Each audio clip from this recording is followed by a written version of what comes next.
way a Subaru synchronizes with you. Imagine your phone syncs.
To the Raptors Show on the Sportsnet Radio Network. Make sure you find the Raptors Show wherever you listen to podcasts and subscribe, and please rate and review the show. A reminder, we're streaming live on Sportsnet's YouTube channel and airing live on Sportsnet 360 Monday to Friday from 2 to 3 p.m. I'm your host, William Liu. I'm joined by Blake Murphy on a Tuesday. Producer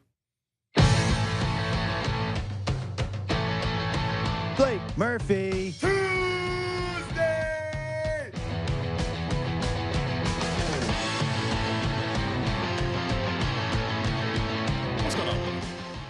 been a while since you and I have sat together in the studio and talked. I was gonna say last week we still did the show. Yeah, it was remote. It was different. Yeah, I haven't seen your beautiful giant head. Wow. Okay.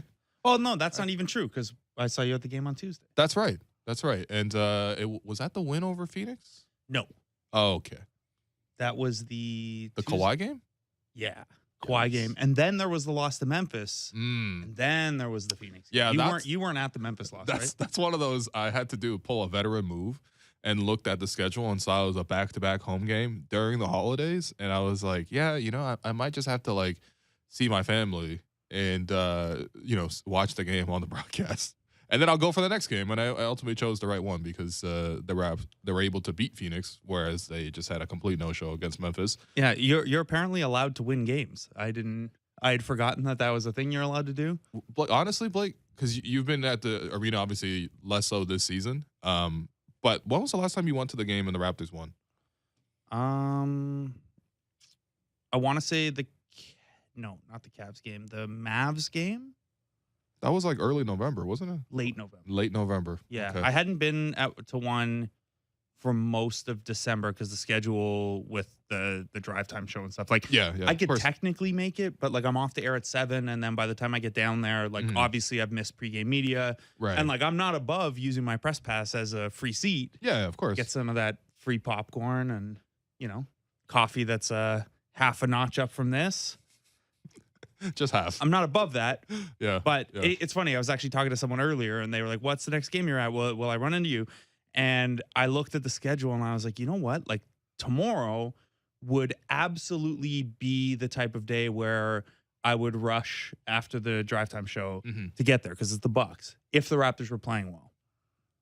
With how they're playing, and I have an early flight Thursday, I don't think I'm making that. Another vet move. Again, you got to be experienced in the game to understand some of these plays that we're talking about. Okay, look, the Raptors last night. So no plays. Yeah.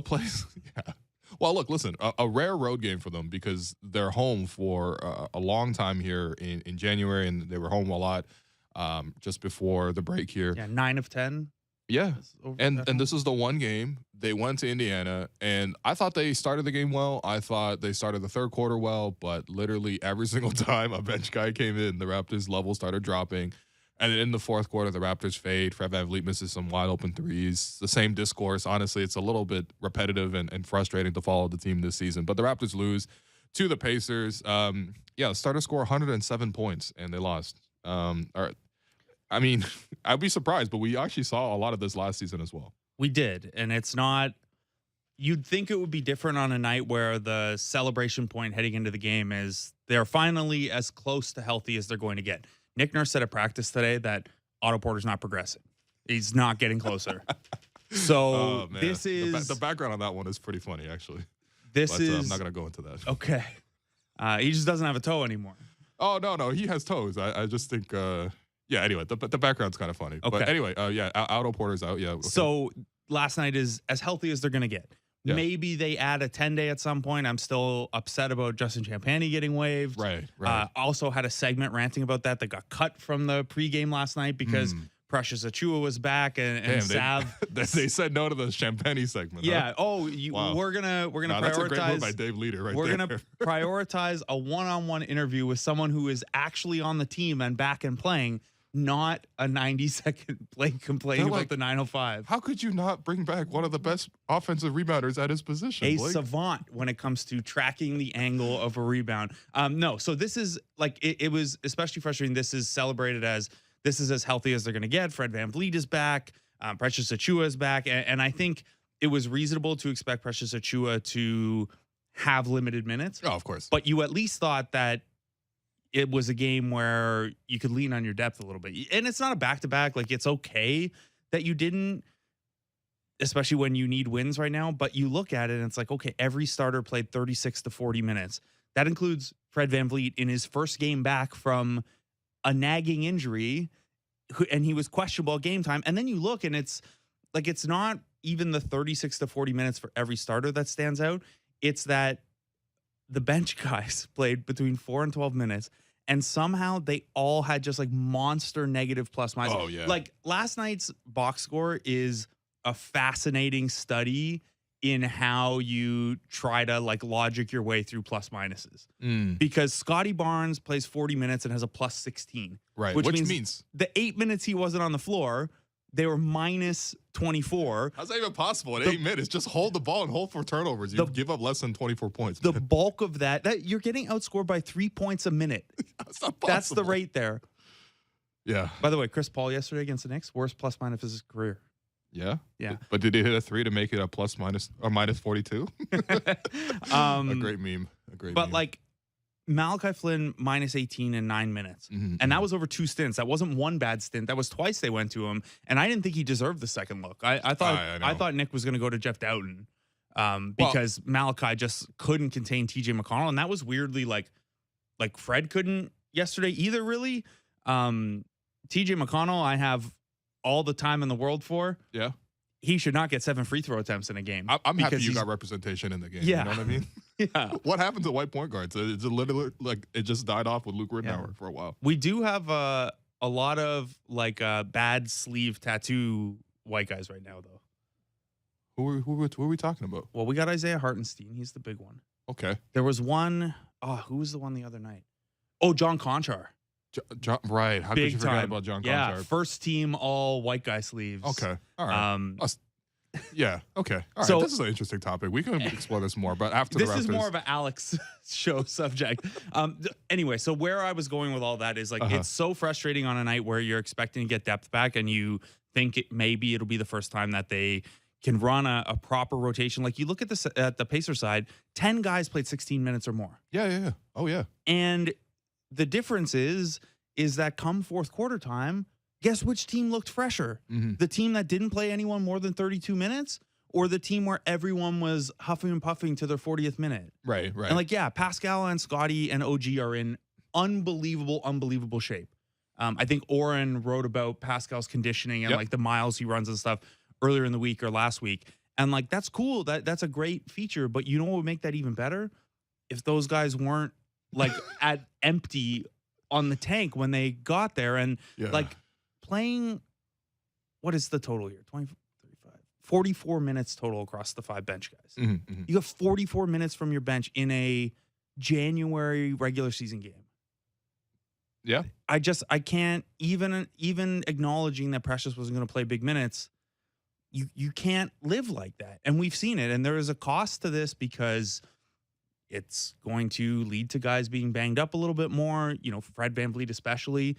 It's going to lead to guys not being in rhythm when they do get called on. It's going to lead to guys not developing, right? And like the Champagnie thing we joke about a little bit, but like there's a reason this team doesn't have a great bench. And a big part of it is that for like 2 years now, maybe even longer than that, because like let's throw out the Tampa Tank season, but Okay. like the bubble season and pre-bubble, they were like that again. So it's like 3 of the last 4 seasons they really haven't trusted guys down the depth chart with minutes, and like that's how Fred and Pascal and Boucher grew. Mm. You have to give those opportunities, and it might mean a couple extra losses in the interim. But like, what are you playing for? Are you playing for the win against the Pacers in January? Are you playing to build something bigger? So I just thought last night was like a bad snapshot and a really poorly timed one of just like what's wrong with the depth on this roster right now. Yeah. Well, I mean, first off, how many developmental guys are even on the team right now? I mean, so Precious coming off of injury. But he's in his 3rd year. No, I get it. But I just didn't think they could have played Precious more than 12 minutes last night. Like after the first 3 minutes, he literally looked like he had just run a marathon, right? And that's completely normal because he hadn't played for basically 2 months. Yeah. Right? So, longest injury absence since he started playing basketball, he said. Right. And then Malachi is, I would say, developmental, but to be honest, he was just detrimental last night. Like he was really you can't poor. let TJ McConnell drive through you 5 times in a row for layups, and like 2 of those were and ones as well. Also, like he single-handedly gave up the 10-point lead just by being on the court with TJ McConnell. Like, and like you play 9 minutes, and like if it wasn't for a turnover, he would have had like the 9 trillion. oh, word. Just like 0 Okay. points, 0 rebounds, 0 assists, 0 steals, 0 blocks. That's called the Tony Snell. Yeah. Or what's the Sam Mitchell clip? Oh. Oh man, Sam I Mitchell. can't has some remember that quotes one. back in the I know it day. as Club Trillion from like the Mark Titus college basketball days, where it's like, yeah, you get 1 minute and it's all zeros. Last time out of the game, but yeah. Shout out to Sam Mitchell, man. He got literally looked at the box score and went 0, 0, 0, 0, 0. No, but seriously, so you have Malachi who's kind of developing, but you're giving him this stretch right here. You know, Nick even gave him a second stint in the second half, which I was surprised by, given what Malachi's leash has been prior, right? Like usually if he has a bad half, he's done. Yeah, but then the alternative there, you might have played like a Jeff Doughton, right? You know, I suppose he's developmental as well. I think he's 25, maybe even 26. But, you know, new to the team. And then Christian Koloko played 11 minutes. I didn't really think too much of the 11 minutes. I thought he hustled and scrapped. Ultimately, I thought he also lost the matchup to Jalen Smith, who had 7 offensive rebounds and had 11 and 11, right? So, I mean, I think to me, it's just like, who are the prospects that this team is even trying to develop if they want to move in that direction, right? And there's not a lot of like talent on the team, period. That's my big takeaway from watching on last night. The Pacers had so many guys who were difference makers, and maybe that's their system. Maybe that's the fact that they have so many guards. And to be honest, it was actually way more enjoyable to watch a team full of guards than a team full of forwards last night. But like, they had guys who were able to come off the bench and contribute. Who was even going to match, you know, TJ McConnell's performance last night off the bench, or Benedict Mathurin, or Mathurin, right? And Mathurin, like, that's the idea of like, when things are working for this team and guys are playing better, if Fred's shooting, if Precious is playing well enough to start or whatever, that was the idea with Gary Trent coming off the bench. I never really like. I know that Raptors Twitter or whatever has seen it, and Nick Nurse made comments about Gary's defense, so maybe it was about that being like a punishment of sorts. I just think this team, if everything else is clicking, him in the Mathurin role is like a really good use of him and a good way for him to get his numbers and get his shooting volume. Last night, obviously, I mean, he's just been on fire. Back-to-back 30-point games, man. Yeah, he's been awesome. And like, that's going to be, you play that well, it doesn't matter if you start or come off the bench. Like if you're that hot, you're that hot.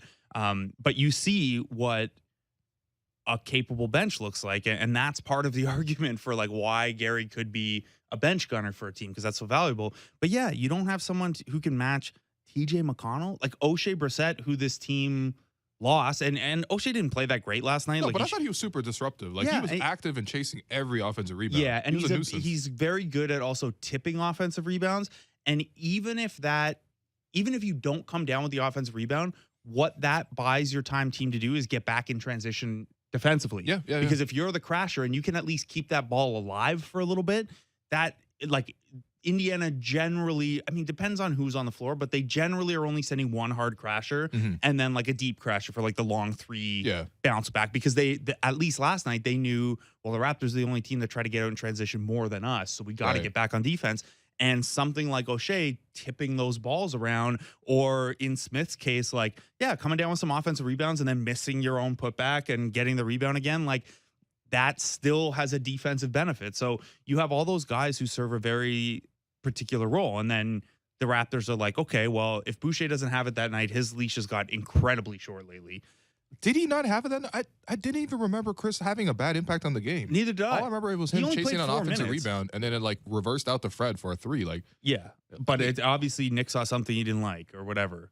in 4 minutes, bro, this guy played 4 minutes and 20 seconds, man. I know. Like, I know. And then, like, what are you turning Okay. to? We just went through the other 4, Yeah. and then it's like, okay, well, Thad Young is.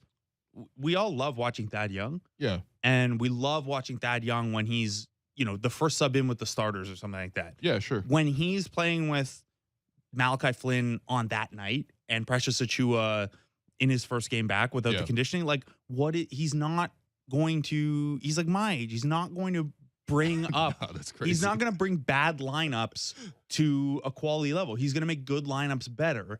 So, and then, yeah, you can, and here's where the developmental thing gets particularly tough, because if you continue to go down the depth chart, what you get is Juancho, who, Right. Not developmental. no, Not developmental. he's 27. He's been around a little bit, and you can make a case for him. I obviously, it would have been nice if he shot better, but they trusted enough to dump him in as a starter and play a certain role. He wasn't spectacular, but he wasn't terrible. I just think it's probably never a great sign when a guy's minutes are going 28, 24, 9, 11, 5 DNP CD. Mm. And then you look at Kem Birch, who is 30, and his minutes are going 18, 7, 1, 23, DNP, 3, 11, DNP. Yeah. Like, what is the plan here? And then bigger picture, and this was I was fine with the Svi flyer in a vacuum, but this is a pattern now of, if you use those last roster spots on vets who are supposed to stabilize the floor, you lose the upside play, right? Yeah, like, yeah. Juancho Hernan-Gomez is not going to develop into a long-term piece on a 1-year minimum contract, even if he knocks down his threes. No. If he's good, he walks because he gets more money. If he's bad, he does the Svi thing and gets a partial guarantee from the Knicks and turns it into, I think he's played 14 minutes this year, but he's getting paid. If Kem Birch, did you need to give Kem Birch $3 million at like the taxpayer mid-level? Probably not, yeah, right? 3 years, 6 per, right? Yeah, probably not. And it's the cumulative. And look, I'm biased with this stuff because I love watching the 905. The player development side of things is probably the thing about the sport I'm most fascinated by and interested in. And it's like, that's what really gets me excited. So yeah, I like Kem Birch. I think on a good team as a third center, he's really valuable. I wanted the Raptors to get him when he was free as a buyout candidate, right? Yeah. The big difference between free as a buyout candidate and 3 years with real money. Mm-hmm. And then when you kind of add these things on top of each other, where it's Thad and Juancho and Kem, and yeah, Otto Porter would make this team a lot better, but he's also 29 and has some injury. Like, each one of these decisions, even 2 of them, you can get there with, but then you look at the last couple of years and they really haven't found that next developmental success guy. Yeah. Boucher was kind of the last one. Mm-hmm. Maybe Malachi will still turn into something, but Delano Banton has kind of regressed a little bit. He is all over the place with the 905 the last couple games. Like, yeah. Because we see the highlights of like when he's got 37 or he's got 32. 37 with step back threes, and then like something happened, and I wasn't there. They were on the road. I didn't even watch the game live because it was at the same time as the Raptor game. Uh-huh. He went from that 37-point game where he was hitting step backs and stuff, and the shot selection wasn't great, but he was so hot Yeah, sure. that it was working. He took 2 field goal attempts last night. That makes no sense. He had more turnovers than field goal attempts plus assists. Okay. And like, I got to dig in and ask around. Like, it reminded me of that one time that like Kobe went a whole half without shooting because he was just like, I'm getting criticized for shooting the ball too much. Here, Smush Parker, you go shoot. Let's see what happens. So I don't know. So anyway, that's another guy who, and like Christian Koloko is going to be good. He's going to be, he's not there I yet, have but no issues with Christian at all. he's going to be a rotation guy. But just you not look ready at, yet. Jalen Harris thing didn't work out. David Johnson didn't work out. DeJuan Hernandez didn't work out.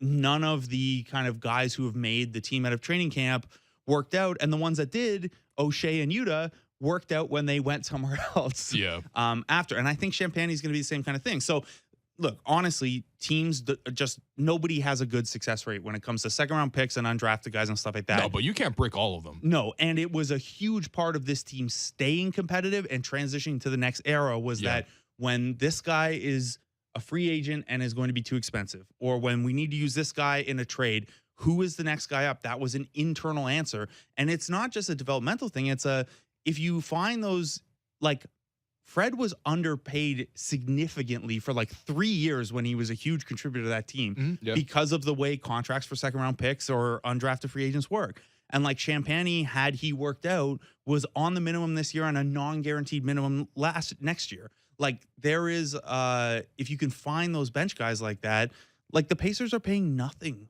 for those bench guys. Yeah, of course. And that's the thing too. To me, it was just like, look, some of it might also be a systems-based thing, right? Because of course you have to create an environment, especially for bench players, to really thrive. And that's not to say they don't have genuine talent. Like Benedict Mathurin, high lottery pick, is coming off their bench, right? And he's like, so fun. Some of the tough shots he made last night. I mean, my goodness, man. That mix of like being super slick, but also like having great burst. Yeah. It's like, it's not, he's got like the old head point guard tempo changes, but then also like shooting guard level, take off a screen. He's cool, man. And you know, he's got that super competitive streak, right? Because last night, you know, he's drawing back and forth with Jamal McGlure, which, you know, to me, I mean, I'm not going to second guess anybody like that. But also at the same time, I'm like, you know, on another game where an assistant coach kind of lit the fire under opposing, you know, star scorer like that. I mean, I would regret that decision. You know, don't poke the bear and all that kind of stuff. But I mean, Dylan Brooks at Scotiabank the other night too. Two threes immediately, and it's funny. I had friends sitting maybe like 10 rows up behind that basket, and I was like, I told my friend's dad, I was like, watch, and he's a big basketball guy. I was like, watch for Dylan Brooks. Like, if he gets hot early, you have the best view in the house for like, he will be talking smack to the bench and to the crowd the entire game if he gets hot early. Oh yeah. So yeah, I like that. Like, I want a guy or two like that on Team Canada. Like, come World Cup time, like I want Mathurin or Brooks who just are like, oh, it's a big moment. Well, I'm not afraid. I want it, and I'm going to talk smack. And I think I like the overall makeup of this Canada team if they can ever get it together, because Shea is it's really, just the really Pacers tough. plus Shea and Dylan. That's fine. that's fine. Based on what, can we get Rick Carlisle to coach that team? No, but seriously though, the way Rick had his bench set up, right? Guys were playing so fast, so many guards. They're able to play and push in transition. And you know, it was interesting to me because it was like, one of the ways to play in transition is not always to get to the rim, but you can get a lot of open threes that way. Mismatched guys aren't sort of matched up. Your communication issues. Yeah, your initial instinct on transition is always, okay, let's touch the paint first, make sure we stop the ball, which the Raptors don't do a lot of the times. But, you know, make sure you stop the ball in the paint, and then we spread out to the three-point line, and you can get a lot of open threes that way. And, of course, you can capitalize when you have a ton of shooters like the Pacers do. Like, they had, like, 6 or 7 guards in the rotation last night. It's basically a college rotation. 4 guards and a big. Yeah. And the big doesn't even have to be that big. Exactly. Miles Turner was literally just playing a one-man zone in the paint last night, which we'll get to in the second center half. for them sometimes. Yeah, right. But at the same time, they're able to make that work because they're playing at such a high pace. And Rick's okay with sort of like, okay, we missed a couple of threes early on. That's okay. Whereas I thought yesterday there was a stretch there where the Raptors got quick open threes for Pascal and OG. They missed both of them. And Nick Nurse called timeout and was literally like, yo, guys, slow down. Right. And it's not like the Raptors don't play a lot in transition as well. But to me, it's like, I think that transition style of game works so much better with guards than forwards. This is my take. Because the forwards, the you can get to the rim. is huge, right? Yeah, but you can just get like a quick flare screen and someone just pops out and then boom, someone's open for 3. And it's like 5 seconds maybe as a lapse on the play, but you got a really wide open look. And now you can reserve your defense or energy for defense. And now, yeah, I mean, style of play both last night, it was very eye opening. Like it was such good ball movement, driving kick from the Pacers, and also super high pace. Whereas for the Raptors, like, they played well on offense for a stretch there. We're hitting a lot of threes, but then as the game went on, early, it was just like, oh man, like more of this stuff, like trying to attack a zone, trying to play one-on-one, OG trying to take guys one-on-one, Pascal taking 3 guys one-on-one. You know, it's just, it's also nasty to watch sometimes. Yeah, it was. After he's been so good lately, and I know he had 26, 7, and 7 and was pretty efficient, so I don't want to say it was a bad game, but like, Siakam should have eaten in that game. Like, they don't have a guy to defend him, and like Mathurin shouldn't be able to hang. And I know he didn't really, but like, well, I mean, look, they played a lot of zone, which is not that surprising. And I know you want to talk about that with the Scottie context. There was also the Miles Turner one-man zone, essentially just ignoring Scottie the whole game and just being at the basket. But that's the old NBA Live 04 defense. When I first learned what a 2-9 was, when you just like, oh, I'm going to stand under the net, step out, stand on that, and then you just wait there and block shots and you don't control the perimeter guys. The cheapest way to play video game defense. I mean, that's basically kind of what it was last night. And, I think that probably deterred Pascal. I think he also tried to make the right passes as well and try to get to the perimeter. And obviously, Gary was hot. Yeah. He was still trying to find Fred because everyone trusts Fred, but he wasn't really making it. I mean, I don't know, man. It's a lot of the same kind of stories, So I do want to just to wrap up the transition play thing. Yeah, okay. So the Raptors are number 1 in transition effectiveness.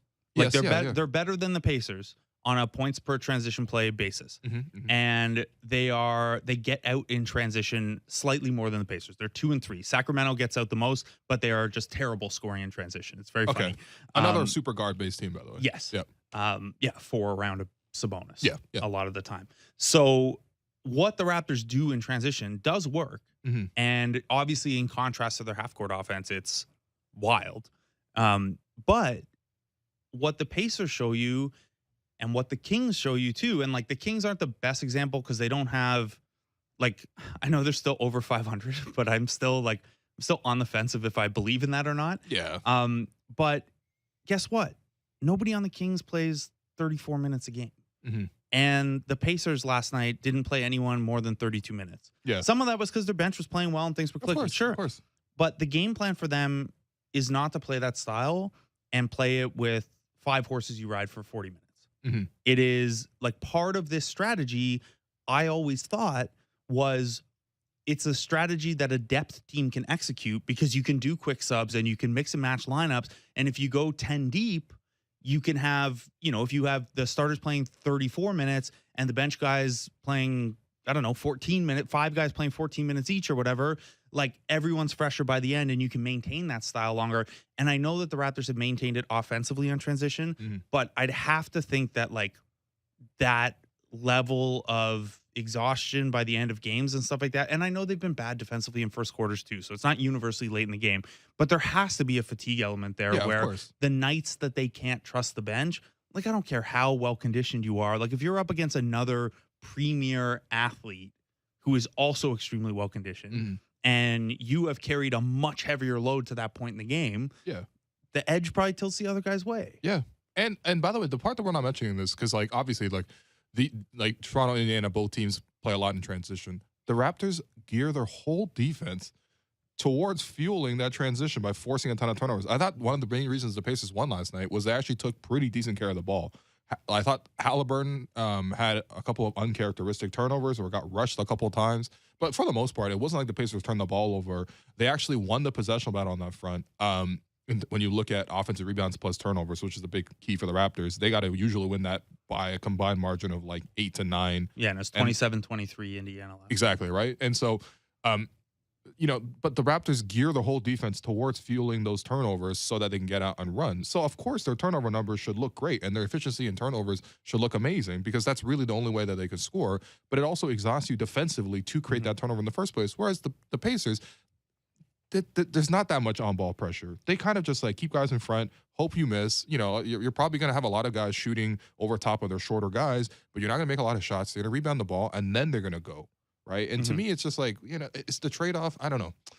Obviously, that is the strength of the Raptors team, but it was actually a little bit jarring to see another team play that game even better than the Raptors. That's all I'm trying to say. And differently, for sure. Yeah, but exactly. like it really, the Pacers do feel a lot like early on in this Raptors core when they were like basically they have a whole team that plays like the bench mob kind of. We're going to push the pace and it's going to be ugly offensively sometimes, but also it's going to be fine and like it's going to wear the other team out and it's going to bait them. And it wasn't even just the bench mob year, like the run it back year, that second unit had that big chaos identity, right? Where it was like Kyle and any 4 guys and we're just going to play full court press for a quarter and muck you up. And yeah, I think the Pacers do a good job of that. And I don't know. And then the other thing too is like Nick Nurse mentioned this last week and I dug in on the numbers and we didn't get a chance to talk about it last Wednesday. Okay.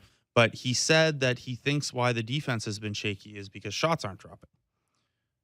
And that makes some sense because an opponent is going to score better in transition than they're going to score in the half court. Yeah, absolutely. Okay. It's the same reason the Raptors want to get and run in transition because your expected output is way higher. But this team is not built as our offense fuels our defense. The whole idea is the defense fuels the offense. Yes. So if you are missing shots and you're then saying that's why your defense is shaky, and then that is also an explanation for why your offense is bad because you're pulling the ball out of your basket and not getting out in transition. Like it would just spiral. There has to be a starting point to it. And I thought the starting point was supposed to be defensive. I also dug in on the numbers, and like there's nothing that like the Raptors are also pretty bad on defense by their standards after they score. Oh, we saw that plenty of times last night. The Raptors Yeah. would score, and the Pacers would still get in transition. Yeah, there's not a lot to that the Raptors are like, it's not that they're getting the doors beaten in on transition. They're completely average transition defense in terms of volume and opponent points per possession. It's a half-court problem. Yeah. Okay, we're going to take a quick break. I've been your host, Willu. That's Blake Murphy. You're listening to The Raptors Show on the Sportsnet Radio Network. When we come back, we'll discuss Scottie Barnes' transition to being center.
Welcome back to the Raptors Show on the Sportsnet Radio Network. I'm your host, William Liu. I continue to be joined by Blake Murphy. Okay, our two favorite topics of the season, Scottie Barnes and Fred VanVleet. Scottie, I would say on the upswing. Very strange, not very strange, but very aggressive defensive scheme last night from the Pacers, where Scottie has been playing center of late, and so he was getting guarded by Miles Turner. But I say guarded only in the sense that that is his matchup, because Miles Turner, there were plays, and I clipped this and I put it on Twitter, especially at the start of the game, but even at the end of the game as well, where Scottie would handle the ball at the three-point line, and Miles Turner would be so deep in the paint, he should have been called for 3-second violations, except for the fact that no one's even looking at the paint because obviously the ball's at the top, whatever. Also, like, there's a weird thing where he could be like, no, I'm guarding my man. I'm just disrespecting him. Yo, it's exactly. It like, almost felt like disrespect. You're allowed to be in the key if you're guarding your guy. Like, I'm not saying that everyone's got to be hugging up on Scottie in the perimeter like he's going to shoot, but honestly, the last time I saw a Raptor guarded this way was Rondé, right? And they used to do this to Rondé. Now, of course, Scottie's obviously a much more accomplished player, and you know what? I thought that he found ways to sort of beat it. First half was able to screen for the ball, and essentially, if your guy's not going to guard you, you set a good screen. Now you've transferred that advantage in that space to a next player. Exactly, he was able to score. Especially he was really running into a lot of those dribble handoffs on the perimeter, where it's like, and you have to make those decisions so quick, right? Because like you can neutralize that advantage for the defense by taking too long to decide. So there's the old Marc Gasol, and Marc Gasol was unbelievable for everything except this of like, get the ball at the top, no one's guarding you, and you like go through your quarterback progressions. It's like, no, you gotta, to keep that advantage, you gotta snap right into it. And I thought there were a couple times where like, after he saw it like twice, maybe up between like after the first two plays, maybe, and then until that first Indiana timeout when the Raptors had hit like 5 threes, every single time he was like very, very decisive and knew what he wanted to do with it. It's like, this is how they're guarding me. And in his head, maybe it's like, hey, I can adjust to this, but like I need a timeout to process this. So right now, I'm just gonna go bang right into an action for Pascal or Fred or whoever. And they were just eating threes off of, even if it wasn't Scottie as the passer, that treatment and him turning it into advantages, like you said, for someone else. Yeah, I mean, and the team connection that Scottie's able to provide in terms of the 8 assists, and also, I mean, this is going to be, I don't know, people don't like screen assists anymore, but to me, it's still like, look, triple-double screen assists. If you set a good screen and your guy gets open, there is some like connective value from that. I'm sorry, Rudy Gobert really ruined a lot of things, but especially screen assists. Okay, nah, that wasn't even Rudy Gobert. That was Jazz Twitter. Okay. The like fair. 3 people that tweet about the Jazz. Well, what I'm trying to tell you is that Scottie had 23, 8, 8, and 7. The 7 being screen assists, right? And then in the second half, could you imagine how insufferable Raptors Twitter will be the first time Scottie Barnes gets a quadruple double with a screen assist? This guy got a full house stat line. Anyway, and then in the second half, Scottie pivoted to much more of a scoring role, a little bit late, where he was able to sort of attack Turner, but he was able to score on Turner 3 times down the stretch there, and he had 17 of his 23 points in the second half, less assists on that front. What did you make of this strategy? Are we going to see this moving forward? And if so, how do you want to see the Raptors approach it? Yeah, I liked everything that I saw from Scottie. I thought, honestly, I thought Indiana was going to do something different quicker than they did.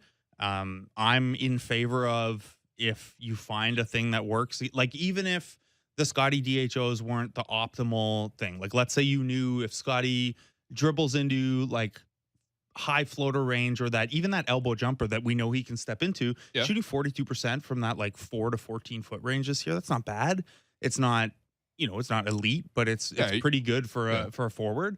So even if you want him navigating that space more, I'm in favor of, especially with a young player, a defense is guarding you a certain way, you find something that works and you do that until it stops working or the defense adjusts. So I like hey, this is what I am right now, and then as the defense shifted and as the guys kind of cooled off around him, turning then into, okay, well, this has to be something different now, like recognizing the situation, recognizing the change in your team's offensive environment and the defense. I think that's a good sign of growth. Like, he's still really young, so to be figuring that stuff out, and I'm sure he has help from Fred and Pascal and Nick and stuff like that, but to be figuring that stuff out on the fly during the course of a game against a defender who's as good as Miles Turner, maybe not his best example of that last night, but like he's a pretty good defender. Overall, there's a reason Raptors fans have been thirsty for him for years.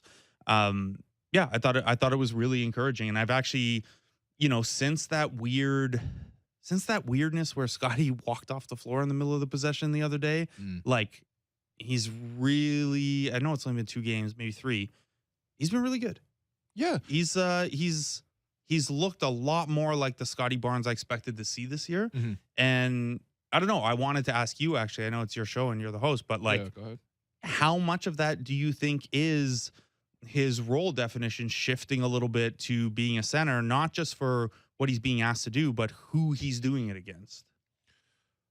Yeah, no, I think a lot of it to me is this role going back to center, which he actually played last season for extended stretches. And I think it's not just like, oh, he's playing center in the sense that like he's just getting the ball down low and he's just setting screens and it's not touching the ball. Like, he's a center who's going to have the ball a ton, almost in a Draymond-esque way, almost in like when Ben Simmons used to play the 5 sometimes for the Sixers, especially when Joel was out. And it's not to say that like, okay, these are the most flattering offensive comps, but also at the same time, I think the Raptors are being really practical about it. When they were asking him to be a perimeter creator, he either didn't necessarily show the consistent aggressiveness that you wanted to see from that spot, or even just like, essentially the bag to get past guys or to use screens and the craft and all that other stuff, or the ability to shoot on a consistent basis. And so they're putting him in a position to succeed by more closely defining this role. I think for me, I like the defensive element of it, because what they're able to do now is with Scottie on a center and OG on the opposing star wing, you're able to then switch a lot of your pick and rolls, right? So we've seen that with, Scottie on Joel Embiid and then OG on James Harden. That's the central pick and roll action for the Sixers. You can switch that. You can neutralize the advantage, right? We saw that against the Suns, where Scottie this time was guarding the ball on Chris Paul, and OG was a lot of the times on Ayton. You could switch that, neutralize the pick and Ayton roll. played in that game? But yeah, well, you wouldn't have known, but he did apparently play in that game on a max contract. And then this game, where the Raptors started the matchups and they switched that at halftime, but they had OG on Halliburton and they had Scottie on Turner. And the idea was, again, to be able to neutralize the central pick and roll action by switching what should be normally a pick and roll that's hard to sort of cover. And so Halliburton I like was that idea, at least. Halliburton was solid, but by his standards, 16 with 8 dimes that's a light night for him. And 7 turnovers. That guy leads the league in assists. Yeah. No, and I think that's where, when Nick was trying to give Fred some credit in the postgame, he talked about how shifting Fred into that Halliburton assignment, Fred was able to be disruptive for a stretch. I thought in the fourth quarter, obviously, a lot of possessions where Fred was actually the one getting blown past, and the Raptors breakdown started with Fred. So I don't know if I totally agree with Nick on that front, but there was a good job on Halliburton. But overall, I think there is a versatility to this, and it reminds me a lot of last season. It's putting him in a position to be successful the way he was last season. And last season, he won Rookie of the Year, right? And for me, I'm just looking for more consistency. But since the Raptors put him at center, they are 3-4, which is not a great record, but they've competed in most of those games. Some of those games they just couldn't close out, like the Sixers game, for example. They should have closed that out. They should have won that. And then I think if you look at just the last 5 games, because I think when he first played center, he really struggled with it. He had like 8 points in combined against New York and against Philly.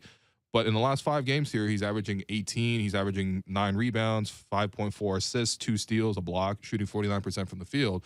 I think if he did that all season, people would be pretty thrilled with that kind of production, and there wouldn't be as many conversations about Scottie, which there have been this season. So I think it's just practical. Playing him center right now just plays up his strengths and it limits his weaknesses. And that's just, to me, not just good coaching, but like what you should be doing. Especially, with every player. If we're to believe some of the reporting that's out there and some of the rumblings that were out there when Scottie was at his lower points, like he may be, and I think you talked to Coach David Thorpe about this, and I know JD Bunkus has as well, that, it at least looks like there wasn't the level of work on those weaknesses that you'd maybe expect. So, well, I mean, like last night, for example, right? When Turner leaves you that open for 3, we talked about the way he's able to screen and also then eventually drive against that space, which are 2 ways to attack it.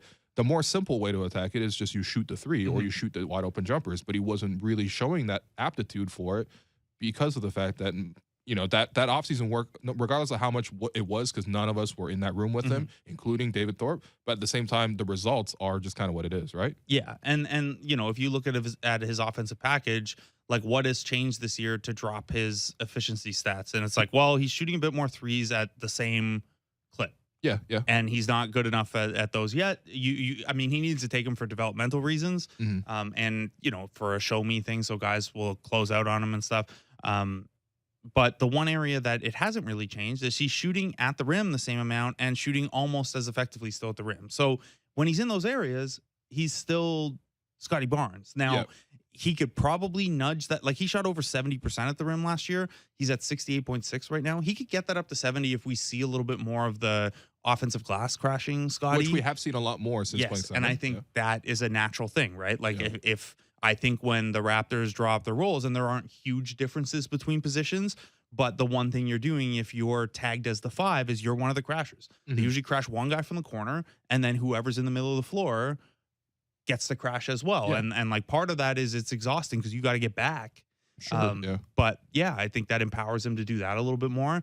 And I think that that's always when there's some friction with, like, should this guy have more touches or something like that, a good way to, get him 2 easy points or 4 easy points is, you have the freedom to, look, we're going to trust you to make your own decisions on whether you crash on the offensive glass. And if you get it, awesome, it's your possession.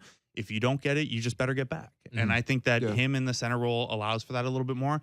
And then I think defensively, just to close out that side of it, like, if you look at when you just like watch Scottie play defense, where are his strengths and weaknesses right now? And whether it's because of the knee and ankle stuff or not, laterally, he hasn't been that impressed. Like, he's not OG or Precious or Siakam in terms of like lateral movements, I don't think. Yeah.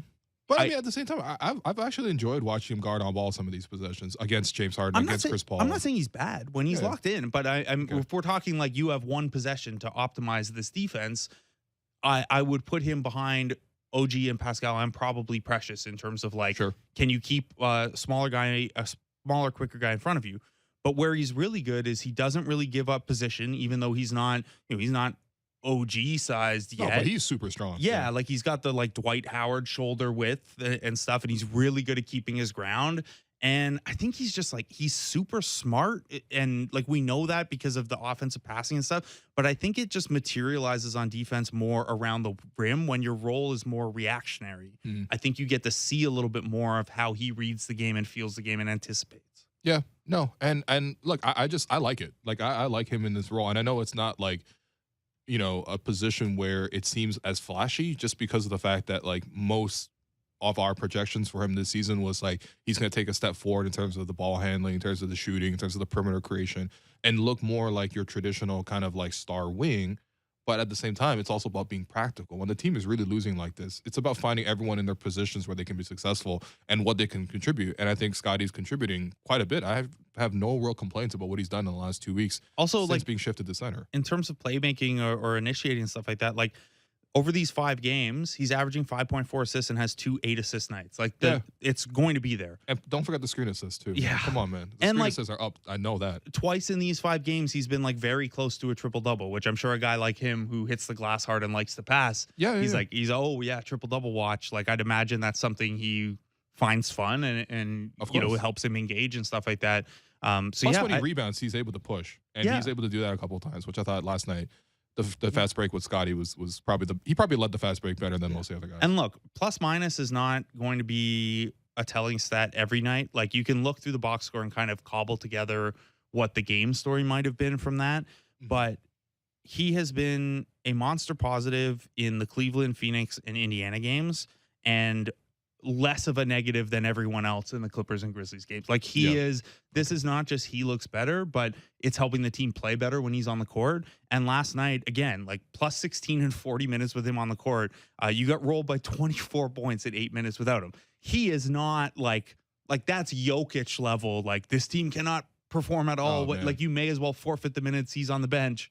But even if you can even do that in small glimpses, and like, hey, it's a night where the other starters around you maybe aren't clicking and the bench doesn't have it, but when you are on the floor, you are the one helping stabilize things. You don't need to turn to a Thad Young to stabilize or whatever. I think that's an encouraging, like, statistical trend that we've seen over these 5 games too. Yeah, fair. The other favorite topic of the season. Yeah. What's wrong with Fred VanVleet? Okay, we have 5 minutes for this. So Fred missed some wide open threes in the fourth quarter.